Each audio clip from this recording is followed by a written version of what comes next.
Hello, everyone. It's such a joy to actually be speaking with you today. It's the Gen Z Summit, and I believe you're pumped for all that you're about to experience during the course of the summit. It's such a joy once again to be speaking with you, and I believe so strongly that some conversations never leave you the same, right? I am a very strong believer in the fact that there are some conversations that never leave you the same. I want to actually appreciate Yinka Kayowu for this amazing work she has been, doing over the past years. She actually put in she made a post recently that got me all emotional, right? And she talked about how I supported, the first edition of the Gen Z Summit, and I'd forgotten, right? I'd forgotten entirely, but it was good to just see that reminder you know, um, of how like little things can make all the difference, right? I've been supported, I've been helped in instances where it felt like I was alone, I needed someone to come alongside me for the next step. And so I'm glad to see that, this summit is going strong and it is equipping a new generation of young men and women who believe that, the status quo does not have to remain the same, right? But the beautiful thing is that this group of people are are leaning into the wisdom of those who have gone ahead of them, because that's the beautiful thing. You see, every generation needs each other. Every generation needs the other generations, right? So the young need the old need the young. And it is within that space that we can actually build transgenerational impact and stand on the shoulders of those who have gone ahead so we don't make the mistakes they made, and then the older ones can actually lean into the energy and the fresh lens, the fresh view that the younger have. And that's when the game changer comes into play. And so I'll be speaking today about decentralizing innovation, building Africa's future from its underserved communities. And I'm so glad this topic was given to me, because this is basically like a core of my life work, helping underserved communities, particularly university communities in Nigeria and in Africa, become innovation ecosystems, right? Like thriving, flourishing, resilient innovation ecosystem. So, when we talk about, decentralization, that word at some point almost became cliche. Like, decentralization, oh, we are decentralizing.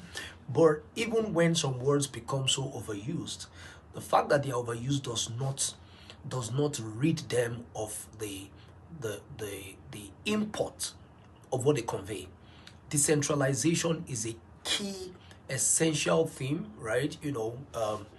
When you're talking about opportunities, when you're talking about innovation, when you're talking about transformation, if everything is limited to a center or to a specific place, the if you leave, the idea is, we know what happens in Nigeria. The idea is, a lot of people live insulated lives. Well, more of the elites, a number of them live insulated lives, meaning that they don't really understand what's going on with the average person in the country. But while you might have like power supply, uninterrupted power supply in your house, while you might have the internet, while you might have a security guard, while you might have all of these things that make life feel very easy, a day could come when something as seemingly insignificant as the decision making of an engineer, that is not so. Recently something happened in Lagos where people actually missed their flights. What happened? There was a total lockdown in terms of traffic jam, right? It was a logjam. And people were very, very mad. Like, what's going on here? Why didn't they do this thing at night and stuff? It was somebody's decision. At that point, right, many of those who would typically not be concerned about what's going on became affected by the fact that like there's this traffic jam. I saw another video at some point where a governor's convoy got stuck in the flood on the road, right? This was meant to be like a road through a city, but potholes that kind of like just broken it up, and then, well, I mean, if you have a SUV with very solid suspension systems, I mean, then that's no problem. You just drive in, the driver is an expert, you just drive in and out. But this time around, rain fell, and rain does not take permission from anybody to keep falling. So the rain fell for a few days, and the next thing was, all the drainage systems were overwhelmed, and then there was flooding that just filled the road.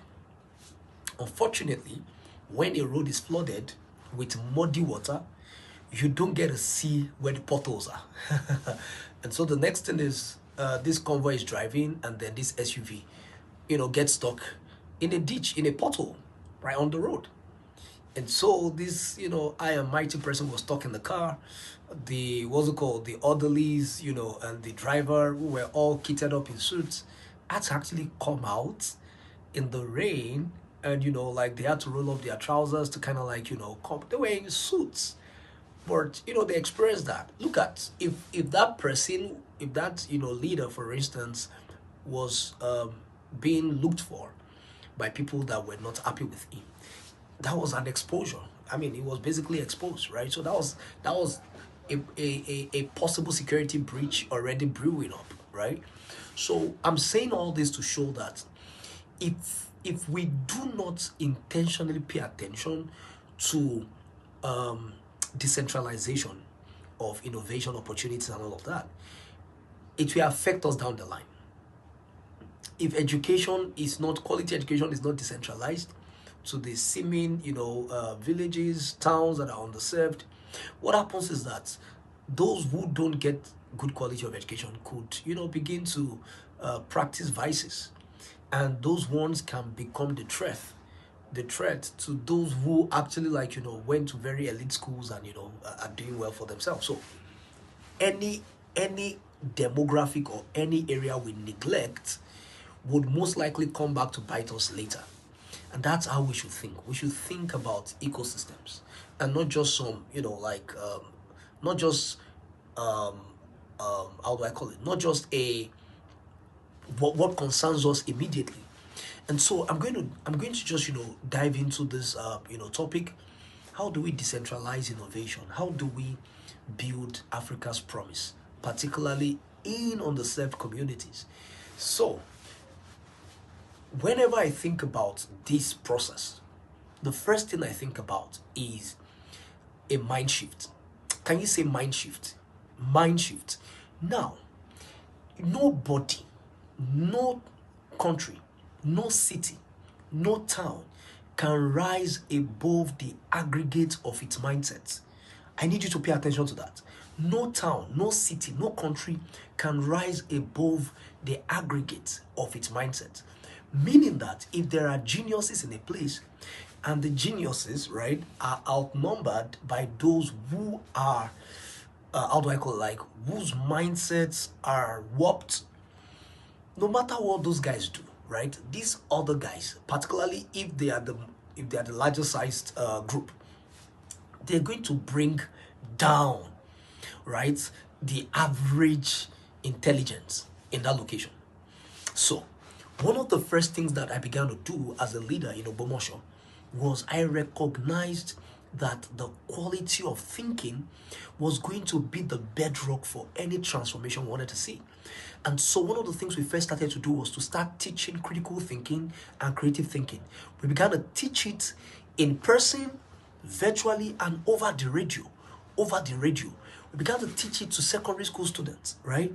We began to host innovation challenges with the goal of changing the way these young ones see the world. The moment, the Bible says, as a man thinks in his heart, so he is. In essence, you can force a donkey to the river or a horse, but you can't force it to drink. In essence, if the mindset is not cultured to desire transformation, to desire excellence, to desire, quality, there is no way your interventions can make any difference. So the first thing is you go for the mind. The mind of people is the greatest asset, whether for good or for evil.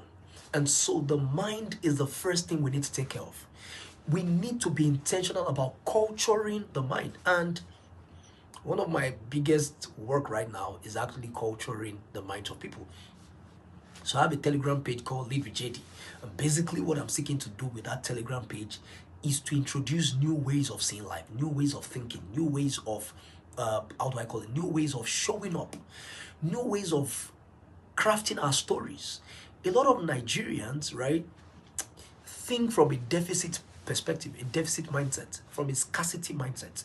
A lot of Nigerians think from a, yeah, like, I'm disadvantaged. I'm disadvantaged. The more you speak to yourself that way, the more you begin to show up as a disadvantaged person.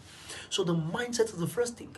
How do you think critically? How do you bring logic into how you think? How do you sieve through the misinformation that is all over? How do you refuse narratives that have just been handed over to you, which you just received, you just embraced it without actually like poking holes in it, without actually like subjecting it to the stress test of logic, of thinking through about it. Let me give you a very good example. Somebody says, hey, you know, if you want to make it right now, you need to be maybe into DeFi or into, what's it called, AI or something. Yes, that's very, very true. That there is a lot of opportunity because it's a new frontier. But many people could just jump on that bandwagon without thinking through it deeply. Like, wait. If I actually like, begin to use AI as a tool, or if I want to, learn it, what exactly is the offering? What exactly is uniqueness I can bring to it that actually changes how I'm perceived? By the way, I also put out a newsletter called The Beautiful Life by JD. Interestingly, like the issue that is coming out, like today, November 1st, is actually focused on engineering serendipity. How do you increase the surface area of luck for yourself? And one of the things I spoke about in that newsletter is niching, like, in the vast world of opportunities, how do I niche down into something that makes me findable, into something that makes me not a generic voice, but a voice that everybody pays attention? For instance, the convener of this like summit, Yinka David Kayo, I mean, she's already like creating a niche for herself by resourcing Gen Zs. Not everybody talks about Gen Zs.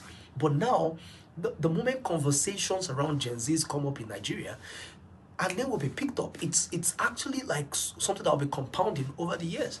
And the more a name is picked up, the more it will be picked up, right? So in essence, how do you subject the noise to the test of reasonability, the test of sustainability, and the test of impact?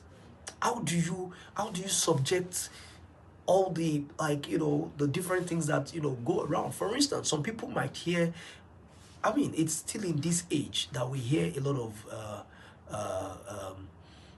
we see a lot of bigotry.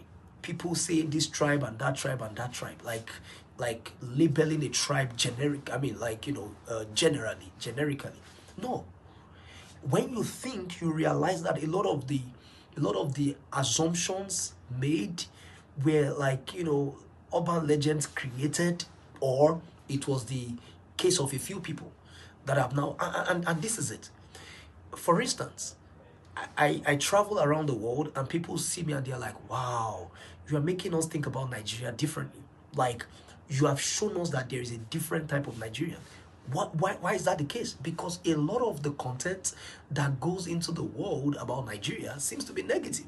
So when they meet people, they are able to, their assumptions are tested. Their like biased conclusions are tested. And so for those who think, they're able to adjust that. But there are some people who will not adjust, even when they see evidence staring them in the face. So the first thing, mindset. How do you think? I have a course on critical thinking. Yeah, it's on Seller. It's a course that I feel like people should actually like lean into. Otherwise, you can also just read up by yourself. Go and understudy what critical thinking is. The foundation for critical thinking is like the best like platform for actually like understanding critical thinking. You need to be able to think critically. You need to be able to like develop a fine mind. It is when you begin to have fine minds, like increase in underserved areas, that suddenly prospects open up. What we have done in Ogbomosho right now is suddenly making people relocate to Ogbomosho. It's suddenly making people who wanted to leave Ogbomosho decide to stay. That's because now there is a new perspective, a new, a new view of what's possible in an underserved area. We are not seeing ourselves as victims. So that, I think, mindset now, number one, being able to think logically, being able to question assumptions. Number two is breaking free from a scarcity mindset. If you want to break, if you want to flourish in an underserved place, you need to break free from a scarcity mindset. Don't assume or don't give yourself things like, oh, if I were in this place or that place, like my life would be better. No, no, no, no. Right where I am, I'm able to create abundance. Right where I am, I'm able to generate possibilities and opportunities. Right where I am, we're able to kind of like create a spotlight over ourselves that makes the world come to us. And that's what we are seeing. We're seeing people coming from Germany, from South Africa, from the US, right? Coming to Ogbomosho, right? We're seeing people from all over, right? Coming to Ogbomosho from Kenya, from, yeah, multiple groups from the US have actually come over to Ogbomosho to see the things we're doing. Now, it is because when we even speak with them, we don't speak like we are in lack or we're in suffering or something. No, we speak with so much excitement about what's going on that they're like, wow, we need to actually come see what's going on there. So first, critical thinking. Second, abundance thinking. Break free from the scarcity mindset. Number three, you need to think long term. Long term. Like, underserved communities will need work. It is like you're planting bamboo, right? And you should know about that popular story about the bamboo that, you know, for like 4 years you are watering it, it's not growing, and then in the fifth year it just shoots up. Like, intelligent patience is one of the key things for people who want to actually like create opportunities in underserved communities. You need to think long term. I mean, the time horizons I'm thinking in 10, 20, 30 years, right? I'm not thinking 2 years or 5 years, 10, 20, 30 years. We're done, we've done more than like maybe about 14 years right now, 13, 14 years, and we still have a long time horizon to go. And so what it means is that, you know, there's this Yoruba saying, Elemiluma last, right? So those who are resilient, those who are convinced, who carry convictions, will actually find that every problem can be solved. Every problem. In fact, you will outlast problem. You will wear out your challenges. And your challenge, just know that, oh boy, this guy is not going to give us space. So let's just give in to it, to him or her. So that's the third one. Then number four, collaboration. You can't do it alone. A tree cannot make a forest. You need collaboration. You need people. See, if one person can draw attention of 1,000 people, two people can draw the attention of 10,000 people, right? So you need collaboration. You need collaboration across the board. You need to know how to speak with, you know, the government. You need to know how to speak to corporate organizations. You need to know how to speak to individuals. You need to know how to speak the language of the people. I had to take a walk through Ogbomosho at some point to really, really feel the pains of the people. And that walk I took through Ogbomosho, it was like a long walk, more than an hour walking. And, you know, it changed the way I saw Ogbomosho. And I realized that the things we do in my office, if they do not affect the lives of the women selling, you know, peppers on the street, then we are not really making any impact. So from that time on, we began to see how to ensure that our impact trickles to the grassroots.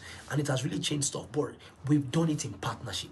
The Ogbomosho Detailed Economy Summit, the first one we had, we did it alone. But we realized that no, we can actually do more with other people. And then suddenly we have 5 organizations doing that. And right now, we have even gone beyond 5 organizations because it's now like an Ogbomosho thing. Like the entire town, as the entire city has embraced, you know, that as an expression of, you know, one of the things done to enrich the conversations around, you know, technology, digital economy, and all of that. So I just want to challenge you from today that the mind is the greatest asset if you want to kind of like, you know, decentralize opportunities or innovation in underserved communities, particularly in Africa. Invest in the minds of those who live in these communities. Invest in their minds. The next thing is, it will be like a miracle because of the things they will begin to do. So I invite you to actually, like, you know, begin to like to walk through these four things I've mentioned, these four levels of transformation in the mind: critical thinking, abundance thinking, long-term thinking, and collaborative thinking. Thank you so much for having me. I hope you have an amazing rest of the day in this summit, and I look forward to the testimonies from the things I've shared and your action steps on them. Thank you. Bye.